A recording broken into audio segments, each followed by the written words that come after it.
Amém? Galera, não deixe de adquirir essa camiseta linda como essa. Para quê? Para chamar a atenção mesmo, aonde você for. O pessoal vai ver uma camiseta dessa cor, vai ver o que está desenhado, o que está escrito. Você vai falar, ó, esse aqui é o projeto de leitura da nossa igreja. E a gente ama a Bíblia, a gente lê a Bíblia e você precisa ler a Bíblia também. Amém? E vai ser interessante isso, porque pessoas vão te abordar na rua e você vai ter a oportunidade de pregar o Evangelho para ela. Amém? Então, em nome de Jesus, já está profetizado. Quem usar essa camiseta na rua vai evangelizar, irmãos. Amém? Então, adquira a sua e ande com ela na rua mesmo, na fila, no banco, seja onde for, que as pessoas vão falar, o que é isso, Doc 180? E você vai falar, é o plano de leitura da nossa igreja, porque nós lemos, nós cremos na Bíblia, ela é o nosso manual, o manual da minha vida é a Bíblia, e a minha vida é Bíblia, e eu lá é onde Jesus fala comigo, e então por isso que eu amo a Bíblia, e por isso que eu estou usando essa camiseta. Amém? E essa pessoa vai falar assim, poxa, conte-me mais do que está escrito na Bíblia. Você vai falar do amor de Jesus e ela vai se converter, você vai batizar ela lá no banheiro do banco. Amém, irmãos? Amém? Vocês têm fé, não? Eu conheço uma história de uma pessoa que foi batizada no banheiro da rodoviária do Plano Piloto, irmãos. Porque um homem de Deus ministrou na vida dessa pessoa, a pessoa se arrependeu e falou assim, cara, eu quero tudo isso, eu me arrependo desses pecados e tal, não quero mais essa vida de pecado e tal, e o que eu preciso fazer? Precisa confessar a Jesus. Eu confesso aqui agora, então se ajoelha aí que eu vou orar por ti. O cara se ajoelhou e falou, repete essa oração comigo. Senhor Jesus, eu entrego a minha vida, e o cara lá na rodoviária entregou a vida e falou assim, agora é o seguinte, agora eu batizo nas águas, vamos. Foi lá pro banheiro e falou assim, só que é por imersão, mas não tem como, mas você crê, não crê, crê. E jogou água no cara, batizou. E abençoa aquele cara para ter uma vida com Jesus. Que benção, hein? Imagina você fazendo isso. Tem coragem? Tem? Tem, Mateus? Isso aí. Amém. Irmãos, que semana abençoada, né? A semana de oração, não é? Quem está orando mais do que antes aqui? Quem, como eu, parece ser uma coisa. Começar a falar, né? A gente aprender sobre oração, as coisas vai ficando mais difíceis para orar, assim. Tipo... Na hora que tu vai orar, começa a acontecer um monte de coisa para... Quem, como eu? É desse jeito, né? Só para contrariar. Mas é porque Deus, às vezes, quer ver também o seu interesse, a sua dedicação. Amém? Abre a sua Bíblia aí, quem está com a Bíblia. Levanta ela no alto aí. Vamos ver se você ama esse negócio mesmo. Se seu irmão do seu lado está sem Bíblia, você fala, ô irmão, tem alguma coisa errada, hein? Tem alguma coisa faltando em você. Você não tem Bíblia? Eu te dou uma de presente. Então tá bom. Você que trouxe a Bíblia, abre ela em Lamentações. Lamentações. Fica logo depois de Jeremias. Lamentações, capítulo 3. Versículo, a gente vai ler a partir do 17. Lamentações 3:17. O que é o livro de Lamentações? Um bombom para quem responder certo. Fala, Jube. Mas tem que ser certo no que eu estou pensando.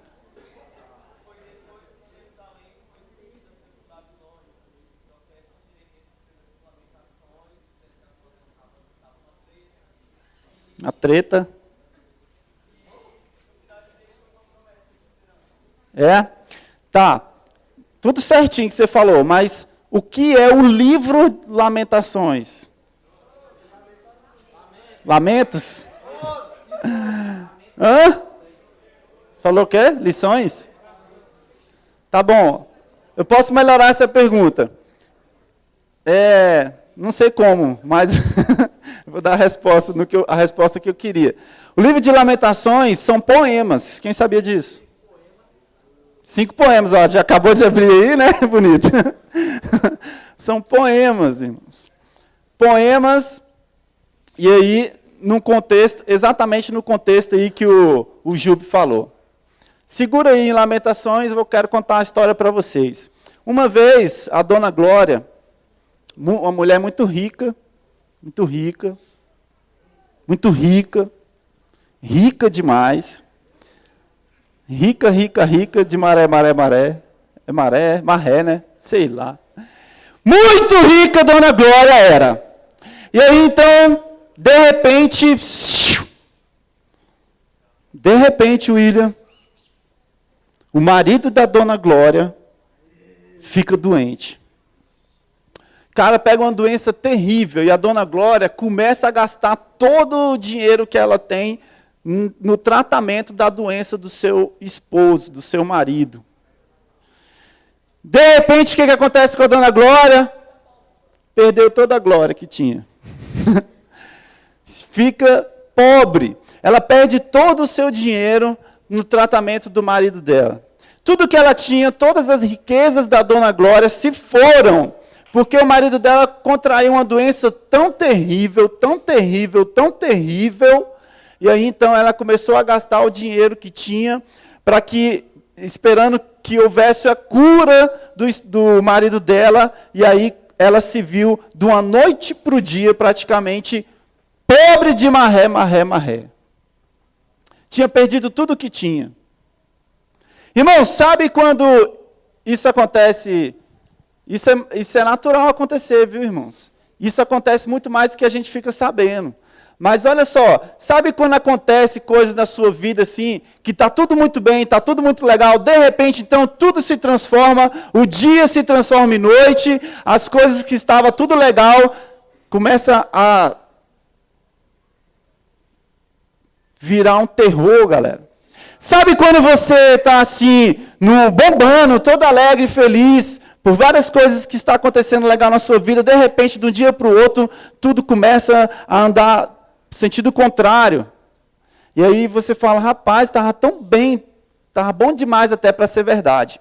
Sabe, irmãos, é como se você, é claro que não se compara, né? Mas é como se você, sabe quando você está sonhando, e você está sonhando lá no Caribe, assim, na praia, tomando água de coco, e pensando bem assim, daqui a pouco eu vou no shopping, vou comprar uns 5 iPhone, uns iPad que eu vou dar de presente, depois eu vou comer, sabe, o que eu quiser comer, e daqui a pouco aí tem um garçom servindo você, um milkshake, assim, e tal, ou um açaí, se você quiser, e aí, atrás de você também tem, sabe assim, um pessoal te oferecendo uma massagem relaxante, e daqui a pouco você vai para o cinema lá rico, andando no carrão. Você está imaginando tudo assim, sabe, quando você está sonhando? E aí você está na companhia dos seus melhores amigos, as pessoas mais queridas do seu coração, aqueles que mais te diverte, aqueles de mais confiança, e de repente você acorda. Aí você fecha o olho, faz força e tenta voltar a dormir e voltar para o sonho que você estava. Quem aqui nunca acordou e quis dormir de novo, doido para continuar o sonho aqui? Quem nunca fez isso? Galera, chega a dar raiva, não é? Não dá raiva? Vixe, por que eu acordei, velho? Por que eu acordei? De repente você acorda, aí você imagina, cara, não estou no Caribe, eu estou no Gama. Estou dormindo aqui do lado do meu irmão. Daqui a pouco eu tenho que acordar para ir trabalhar. É pior, né? Às vezes é o irmão que acorda a gente. O irmão que acorda quando você está num sonho lá. E aí você lembra que você não tem dinheiro nenhum para comprar iPhone nenhum, e pelo contrário, a prestação do Nokia está atrasada. Que deu para comprar foi o Nokia mesmo, e ela está atrasada, a prestação. E aí você lembra, então, que no outro dia você tem que trabalhar, vai passar o dia ralando, não tem massagem, coisa nenhuma, e que nada, e aí você fica indignado. Sabe a noiva assim, irmãos, que está no altar, e aí de repente o marido fala assim, não, eu acho que eu não vou casar mais não, estou saindo fora, vup, some.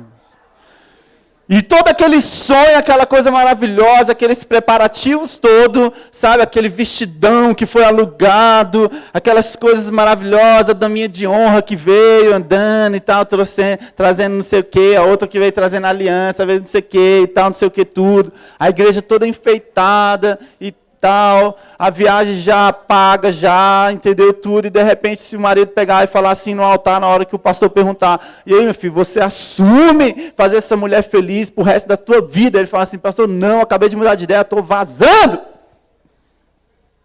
E aí tudo aquilo que estava sendo um sonho vira o quê? Pesadelo. Alguma menina deseja isso aqui na sua vida? Não. Sabe o rapaz também? Porque o rapaz sonha também com casamento, pode ter certeza disso. Que sonha assim, ó, chegar e a noiva dele tá lá no altar, lá, toda bonitona, no vestido que ele tá pensando como vai pagar, mas tá lá bonita. E aí então, tudo preparado e tal. E ele tá muito mais interessado na viagem, na lua de mel, do que na cerimônia do casamento mesmo, se é verdade. Oh, verdade. Está muito mais interessado lá e tal, e ele está na expectativa, agora só falta o pastor liberar o beijo, e de repente ela fala, ei pastor, deixa eu te falar aqui, na verdade, eu não quero não. Imagina, hein? Era um sonho que estava prestes a se tornar realidade, e de repente vira uma tempestade na vida da pessoa. Sabe quando você vai lá, faz uma entrevista de emprego, está na expectativa, só foi você na entrevista, só tem uma vaga, só foi você. Aí você fala, então essa vaga é minha e tal, vai sair o resultado. Aí não deu, não te chamaram. E você já está na expectativa do emprego. Sabe quando você gera expectativas para várias coisas que você tanto sonha e tanto tem orado em Deus, e de repente as coisas não conforme você esperava, galera? Sabe quando o seu líder profetiza na sua vida, coloca a mão na sua cabeça e fala, você vai ser um líder de multidão, é isso aí, começa a trabalhar aí, começa a fazer discipular, ganhar gente e tal. Aí você começa a endoidar, começa a ralar. Aí agora tu vai fazer o seu primeiro embrião, sua primeira célula, seja o que for. Aí você convida todo mundo falou que vai, de repente vai, só você está sozinho naquele lugar, ninguém foi.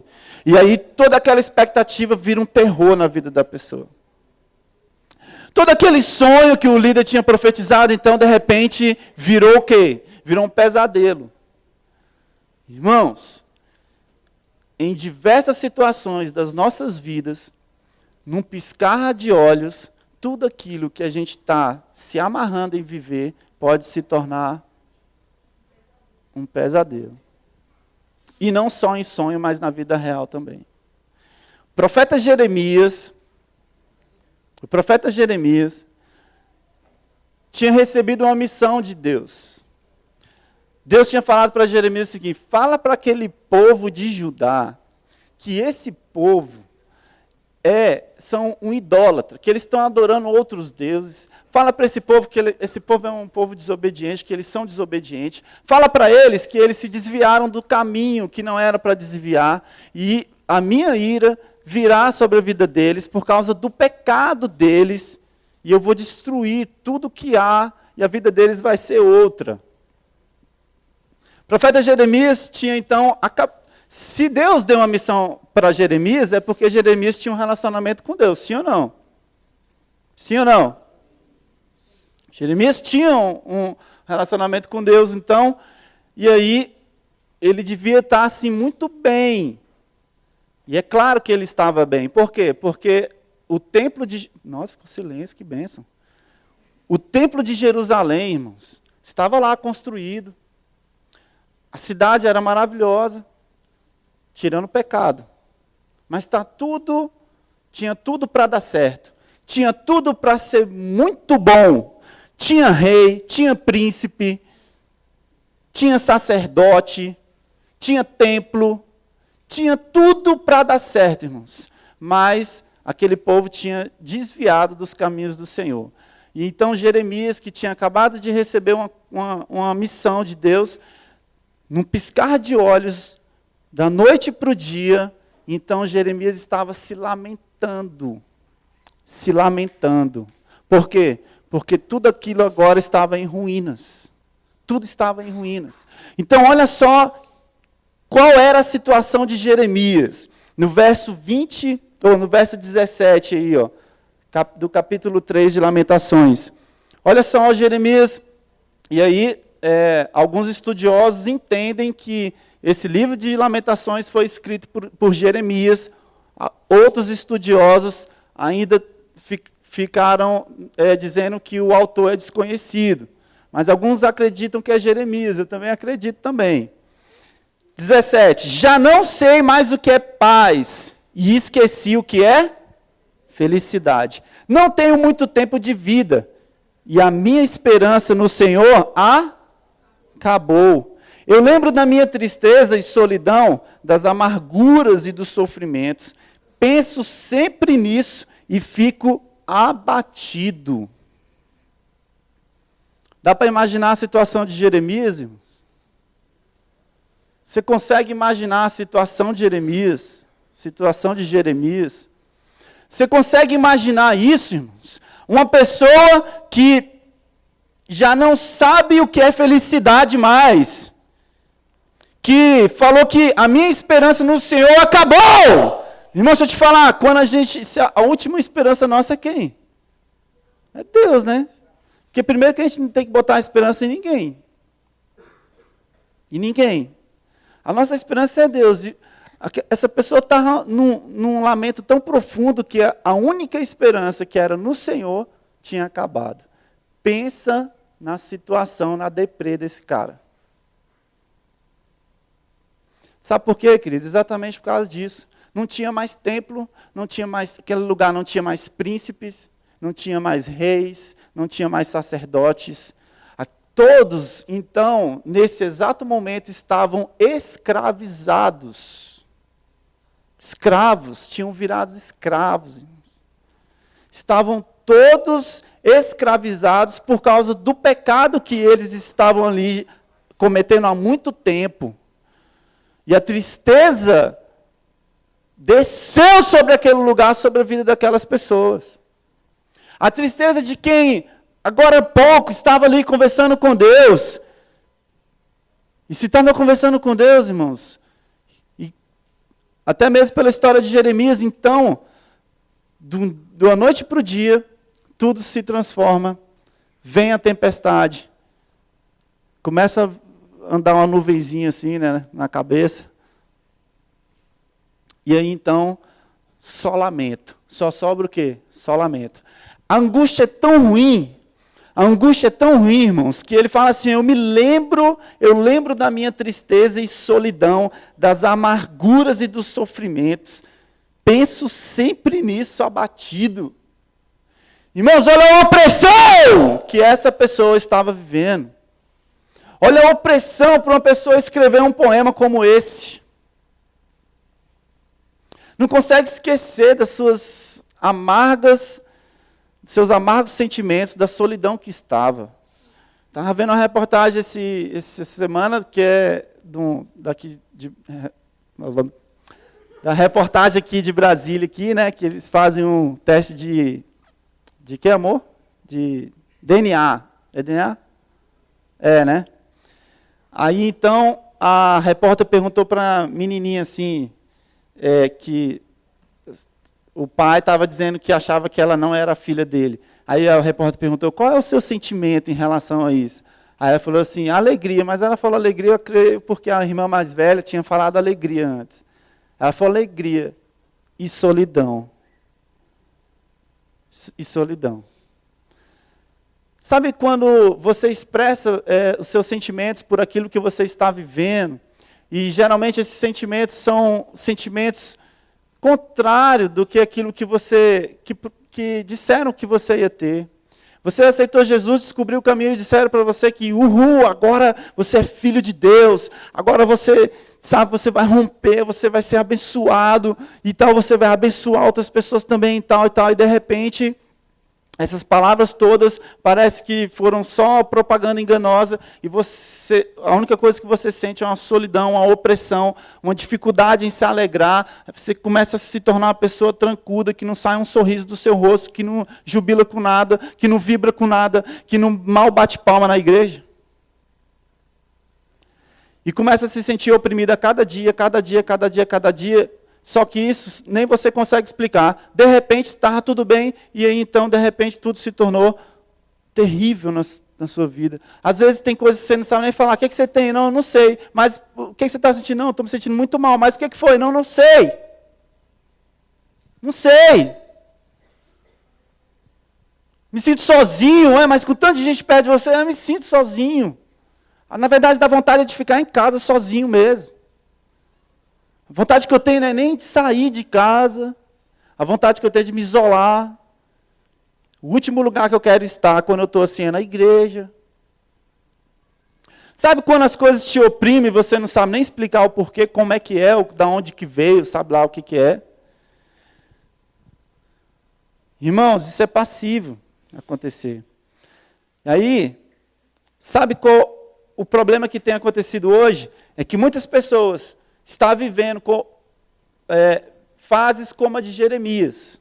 Muitos jovens estão vivendo fases como a que Jeremias viveu, e aí não sabe distinguir, não sabe ter discernimento da situação, e começa a abandonar o caminho do Senhor de vez.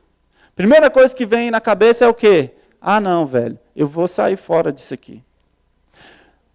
A segunda coisa que vem na atitude é o quê? Não, eu vou até para a igreja, mas algumas coisas já vou deixar logo de lado. Eu já vou deixar logo essa coisa de discipulado. Eu já vou deixar logo esse negócio de ir para a célula. Vou de vez em quando, para ninguém ficar enchendo o meu saco. Eu começo a viver uma vida muito rasa. Por quê? Porque eu não tenho vontade mais. Eu me sinto oprimido. Eu estou oprimido e não quero nem que ninguém saiba que eu estou oprimido, porque eu não sei nem explicar, também ninguém me entende. E aí porque ninguém passa o que eu passo, então eu começo a me sentir cada vez mais oprimido e me distanciar mais de tudo e de todos. Isso é melhor para mim. Jovens que estão sendo oprimidos por diversas situações, que é naturais, porque acontece na vida de todos, é passível. É passível você amanhã, irmãos, começar a entrar num deserto e não entender o porquê.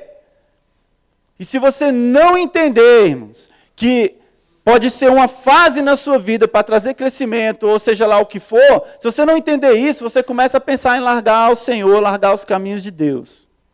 E é a pior coisa que você faz. Se você fizer isso, vou te falar, você está cavando um buraco, deitando dentro e jogando a terra em cima. Esse é o problema que tem acontecido. Mas entenda que é o seguinte, assim como a dona Glória, que era rica e perdeu tudo por causa da doença do seu marido, irmãos, é possível que isso aconteça, alguma coisa parecida na sua vida. Não estou lançando maldição aqui não, irmãos. Mas eu só quero dizer que é o seguinte, quando Jesus falou, lá em Mateus, acho que é 7, Mateus 7, Jesus pega e fala assim, ó, o caminho é estreito. Jesus não falou isso? Hã? O caminho é estreito. O que é que Jesus queria dizer com isso? Tem água nessa igreja? Jesus avisou, o caminho é estreito, ou seja, irmãos, quem já pegou ônibus lotado, tendo que descer nas primeiras paradas? Todo dia. Sobe ali, entra ali no ônibus, o ônibus está assim, entupido, mas as primeiras paradas é você que tem que descer. Aí o que você faz? Começa, né? E tal. Aí tem um povo muito educado, né? Um povo assim, muito MDA, que afasta, né? Afasta nada, moço. Fica lá como se nada tivesse acontecido. Né? As mulheres vêm com a bolsona gigante, assim, atravessando o ônibus todinho, batendo lá no outro vidro, nem para tirar a bolsa, aí você passa, vai levando a bolsa, ainda acha ruim. Né? Aí tem também uns bonitão cheiroso, também.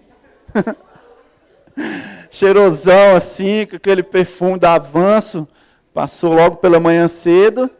E ele, né, assim, fala para você passar por aqui, né? E aí você passa por baixo, vai indo porque você tem que descer. É muito estreito, né, irmãos? Se o ônibus fosse muito largo, seria facinho, não é? Não seria? Ou não. Ou não. Mas quanto mais largo, melhor.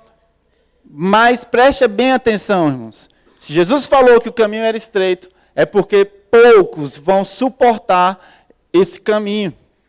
É porque é para poucos mesmo. Porque quando é largo, passa muita gente, irmãos. Mas quando é estreito, só aqueles que são determinados, só aqueles que têm compromisso, que são fiéis, é que chega até o alvo, irmãos. E quando Jesus falou do caminho, Jesus estava falando do caminho para chegar até Deus.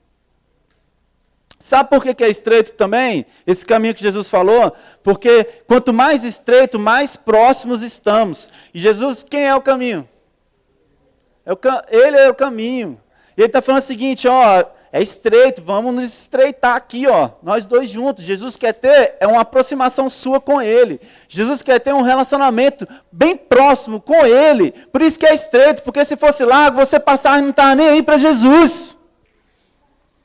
Você quer levar a tocar a sua vida e correr, galera, sem dar mínima para Jesus. Mas para chegar até Deus é por um caminho estreito. Esse caminho é Jesus. E aí você vai se estreitar com Ele, dia após dia. Então, num relacionamento profundo com Ele, você vai ser aprovado e vai conseguir chegar até Deus. E aí, então, irmãos, você vai ver o que é uma vida com Deus de fato. Sabe por que muitos chegam na igreja e ficam com a vida do mesmo jeito? Porque só descobriram o caminho. Não começam a caminhar. Só abriu a porta, quando olhou que o negócio ia pegar, aí então ficou parado. Não adianta nada. Descobrir o caminho, irmãos, descubra o caminho. Mas se você descobrir, vá em frente. E o que vem pela frente aí quando você andar por esse caminho? Várias provações, lutas, guerras, para que você possa ser aperfeiçoado dia após dia. Amém? Então, poxa, viver uma vida de opressão, mesmo conhecendo a Jesus, o que é isso? Será que é isso que Deus tem para mim? Será que é isso que Deus tem para você, irmãos? Pergunta para o seu irmão do lado aí, será que é isso que Deus tem para você, uma vida de opressão? Jesus te chamou para uma vida de opressão, é?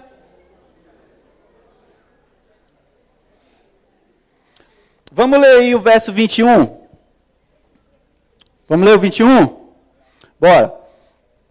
Olha aí, agora ele continua dizendo assim, ó. Mas a esperança volta quando penso no seguinte. Ele falou que tinha perdido a esperança, não tinha? Mas agora a esperança estava voltando. Quando ele pensa assim, ó. O amor do Senhor Deus não se... E a sua bondade não tem... Esse amor e essa bondade são novos todas as manhãs. E como é grande a fidelidade do Senhor. Ó, irmãos, no dia que você estiver assim, ó, vivendo tempestade, lutas, coisas que você não entende, você se sentir oprimido, deixa eu falar um negócio para você. Lembra do amor de Deus na sua vida. Amém? Beleza, lembrei. E aí, o que eu faço? O que eu faço? Primeiro, irmãos, tenha uma vida de oração. Ore ao Senhor, amém? Cultiva o momento de oração na sua vida. Em primeiro lugar, sabe qual é o remédio de qualquer desilusão ou frustração que você possa estar vivendo? Sabe qual é o remédio da tristeza que você está vivendo e você não entende? Sabe qual é o remédio das dificuldades que você está vivendo? É orar, irmãos. É orar. Lembrar que o Senhor te ama e que o amor dele e a misericórdia dele se renova todas as manhãs. Então você vai lá de manhã, então, lembrar disso e se colocar aos pés do Senhor Jesus e orar, irmãos. Sabe o que é interessante hoje? Interessante que todo mundo quer as coisas muito fáceis, mas não quer pagar o preço nenhum. Sabe qual é o problema hoje? Que conversar com um amigo é muito fácil. Passar horas conversando com um amigo é muito fácil. Passar horas, irmãos, conversando com um amigo, conversando com o pai, sei lá, com a mãe, sabe? Passar horas conversando no celular é muito fácil. É fácil demais. Mas passar minutos de oração na presença de Deus é muito difícil. É muito difícil. Todo mundo só quer aquilo que é muito fácil. O povo só quer aquilo que é fácil, irmãos. Então, o problema é esse. Aí tem muita gente que fica muito tempo em situações que já era para ter sido resolvidas. Por quê? Porque não procura Deus em oração. Faz tudo, menos isso. Menos clamar ao Senhor para que as coisas ruins possam passar, irmãos. E aí essas pessoas que não oram, sabe qual é a tendência delas? É valorizar os momentos ruins. É valorizar a situação ruim. Olha só que coisa Que coisa terrível aqui, ó. Ele ficou enfatizando a tristeza dele. Ó. Eu lembro da minha tristeza e solidão, das amarguras e do sofrimento. Penso sempre nisso. Pessoas que não lembram do amor de Deus, ficam lembrando só das coisas ruins. São pessoas que só têm notícia ruim, parece jornal, irmãos. Toda vez que você encontra com ela, ela só tem notícia ruim. Toda vez que você encontra com ela, ela nunca tem uma palavra otimista, ela não tem uma palavra assim de fé, ela não tem uma palavra assim de alegria, ela só tem palavra de morte, palavra de tristeza, só gera frustração.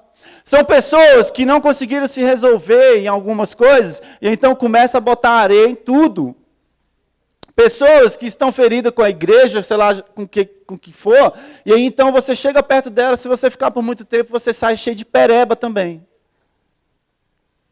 Pessoas porque não deu certo alguma coisa, e aí então começa a botar dificuldade em tudo. Pessoas que não têm uma palavra de ânimo, de fé, pessoas que não acreditam mais em nada. São pessoas, irmãos, pessimistas o tempo todo. São pessoas que não conseguem enxergar uma luzinha no fim do túnel. Não acreditam que Deus pode mudar toda a situação e toda a história. Tenho discipulado algumas pessoas e tenho visto que alguns, irmãos, passam assim, por uma provação assim, sinistra há muito tempo. Muito tempo, irmãos. Pessoas que, tipo, tá tudo ruim, saca? Assim, em casa tá ruim. Sabe, trabalho ruim, tudo ruim, está tudo ruim na vida dela, tudo ruim. E aí eu tenho ministrado, isso vai passar. E ele está falando assim, vai, pastor, eu sei que vai, vai sim, em nome de Jesus, eu creio. É por isso que eu estou aqui, porque se eu não acreditasse nisso, eu já tinha saído fora já, eu acredito e tal. Essa que tem que ser a visão, irmãos. É essa que tem que ser a postura. Sabe, buscar a Deus só quando as coisas estiverem legais, eu vou te falar, eu sempre falo isso. Então você é muito meia boca. Buscar a Deus só quando tudo está legal, quando tudo está vibrando, quando tudo está muito bem. Te falar, quem é você, meu filho? Você tem que buscar a Deus quando as coisas estiverem difíceis mesmo. Porque é Ele que pode te ajudar. Ele que é fiel o bastante, que te ama incondicionalmente. E é Ele que pode mudar toda a situação, a história da sua vida. Então, se afastar é a pior coisa que tem a se fazer. Coloque em oração para que você não seja uma pessoa pessimista, que só fica valorizando os problemas, irmãos. Fica valorizando o problema não, amém? E aí, enche a sua mente de coisas boas. Eu quero trazer à memória aquilo que me dá esperança. Eu quero é isso aqui, ó, na minha cachola aqui, ó. Só aquilo que me dá esperança, irmãos. Pode ser que a célula esteja um desastre, mas eu quero trazer à memória aquilo que me dá esperança, porque eu sei que essa célula vai se tornar uma multidão de pessoas seguindo e servindo ao Senhor Jesus. Amém? Eu quero trazer à memória aquilo que me dá esperança, irmãos. Eu estou sem dinheiro, não tem dinheiro. Ai, meu Deus do céu, cheio de coisa. Eu quero trazer à memória aquilo que me dá esperança. Vou ser próspero, eu sei, em nome de Jesus. É começar a pensar desse jeito, irmãos. Eu quero trazer à memória aquilo que me dá esperança. Ai, meu Deus do céu, eu estou sozinho, eu estou sofrendo. Ai. Não, Deus tem o melhor e está reservado para mim. Para de ficar só enfatizando os problemas. Larga os problemas de lado, irmão. Deixa de ser fresco também. Deixa de ser assim também, né? Tem gente que gosta de ficar apanhando também. Ah, pastor, meu pai nunca me amou. Ah, não amou, irmão. Tá bom, mas Deus te ama. Larga essa frescura. O que tem a ver o teu pai que não te amou, porque agora você é um relaxado, um crente relaxado? O que tem a ver uma coisa com a outra? Se o Senhor é capaz de te curar por completo. O que tem a ver, irmão, se alguém te rejeitou algum dia, falou que você é feio, e agora por causa disso você não anda com Bíblia na mão, não lê Bíblia, não quer saber de célula. O que tem a ver isso? Não tem nada a ver uma coisa com a outra. Não tem nada a ver. Mas foi meu líder que me rejeitou, e daí? Daí, quem foi que rejeitou foi seu líder, não foi Jesus, não, muito pelo contrário. Todas as manhãs esse amor se renova. Sabe por que se renova? Porque tu gasta ele todo dia. Tu gasta esse amor todo dia, pode ter certeza. Tem gente que está gastando do jeito certo, aproveitando esse amor da forma maravilhosa. Aí tem gente que está gastando esse amor jogando fora. Em vez de estar aí sendo amado mesmo assim, sabe? E desfrutando desse amor, está aí. Procurando outras paixões, paixões mundanas. Se alimenta daquilo que é podre, se torna uma pessoa podre. E depois então vem falar que é porque a igreja não ama. Como que a igreja não ama, irmãos?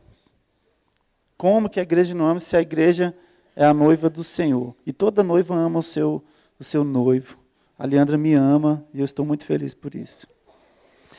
Quero trazer à memória aquilo que me dá esperança, irmãos. Se estiver caindo num poço, se você sente que você está caindo num poço hoje, você caiu num poço.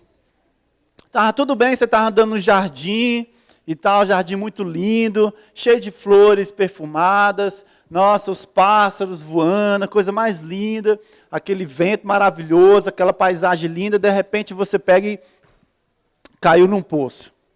Deixa eu te falar, se você caiu num poço, se você ficar olhando para baixo, você vai enxergar o quê? Enxergar nada. Você não vai enxergar nenhuma solução, você não vai enxergar nada que possa te tirar dali. Mas se você olhar para cima,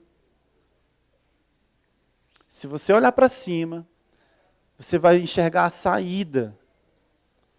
Então, para de ficar aí, assim, ó. Seja um jovem alegre, feliz. Se tiver louvor na sua célula, seja feliz, cante, louve, adore ao Senhor. Pula do prédio, pula das janelas, cantando ao Senhor. Faça o seu melhor para o Senhor. Amém? Não fique olhando para baixo, mas olhe para cima. Sabe qual é o caminho, irmãos, ensinado por Jeremias? É que é o seguinte, ao invés de ficar sofrendo por vivenciar a situação difícil, tira os olhos do problema e aí comece a agir. Levante a cabeça, olhe para cima. Sabe o que Hebreus nos ensina também, irmãos? É para que os nossos olhos estejam fixados no autor e consumador da nossa fé. Seus olhos têm que estar fixos em Jesus. Fixos em Jesus, em Jesus. Você só olha para Jesus. Principalmente se você for dar algum passo. Dê um passo, olhando firmemente para Jesus. E aí você vai ter mais confiança de dar 2 passos, 3, 5, 10, 20.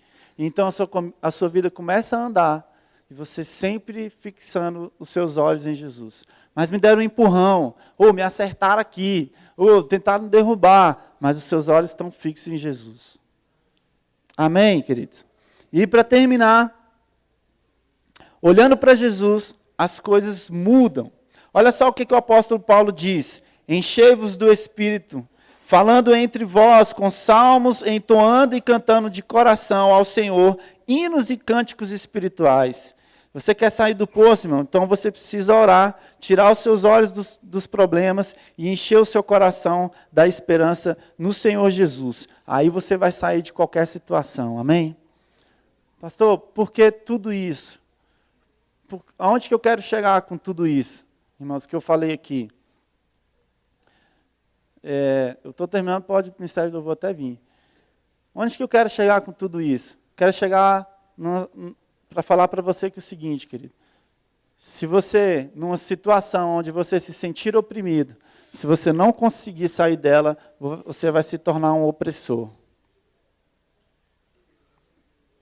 Eu contei ontem, fiz uma reunião com os líderes de célula que estão debaixo da minha cobertura, e eu contei a respeito do que o Talibã está fazendo com criancinhas. Eles estão indo em famílias pobres, famílias humildes, carentes, vai lá, pega a criança e até às vezes oferece lá, ficar pagando mensalidade lá para a família, para poder levar a criança. E eles pegam a criança e levam a criança para bem longe, lá para o centro de treinamento de homens bombas. A criança ela entra no regime lá de ser treinada 8 horas por dia só lendo o Alcorão.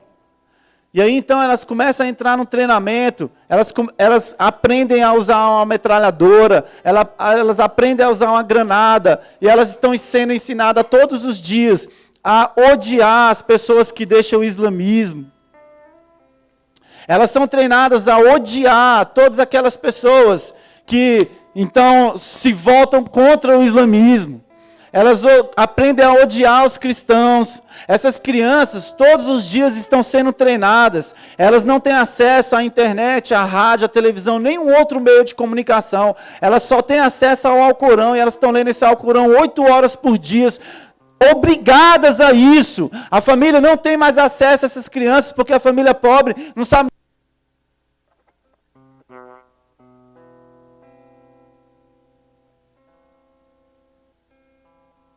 Vivendo um regime de escravidão e lá elas estão aprendendo a um dia se tornar homens bombas. Elas estão sonhando o dia que ela vai cometer um ataque suicida, onde ela vai se matar e vai matar um monte de gente também. O desejo dessas crianças é exatamente esse, o sonho delas é esse, desde criança então se tornar um homem bomba. Eles estão fazendo isso todo dia com várias crianças.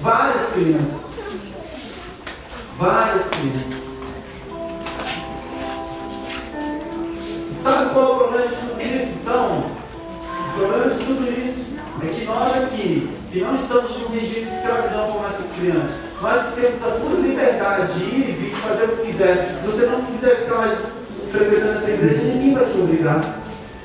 Ninguém vai te obrigar a servir Jesus. Porque ele mesmo disse que a escolha é sua. O livre-arbítrio foi dado a nós para a gente escolher se a gente quer seguir a Deus ou se a gente não quer. Você não é obrigado a nada. E aí aquelas crianças estão sendo obrigadas e estão cumprindo a sua missão. É só você botar na internet lá, ataque suicida, e você vai ver milhares de pessoas que já foram mortas por causa dessas crianças.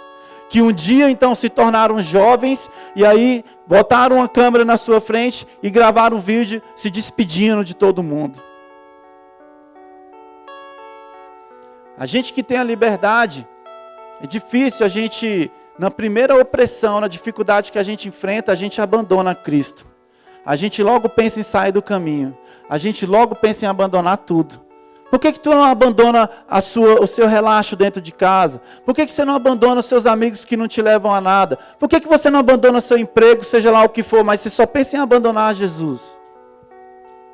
Por que a primeira coisa que vem na mente é deixar as coisas de Deus para o lado? Sabe o que eu quero falando tudo isso aqui para você, queridos? Essas crianças, então, elas são oprimidas durante toda a sua infância, e um dia elas se tornam os opressores. Se você, numa fase de oprimido que você tiver, se você não saber lidar com isso, se você não for buscar a Deus e orar ao Senhor, daqui um dia você se torna um opressor, oprimindo a vida de pessoas que estão perto de você. Sabe então, que eu quero que você saia daqui hoje, é sabendo que é o seguinte, pode ser, irmão, que você vai enfrentar várias lutas na sua vida. E eu quero dizer que é o seguinte, que você precisa ser um jovem constante para Jesus. É só isso. Que você precisa ser constante. Porque Jeremias passou por uma situação, mas ele lembrou que o amor de Deus se renovava todas as manhãs sobre a vida dele.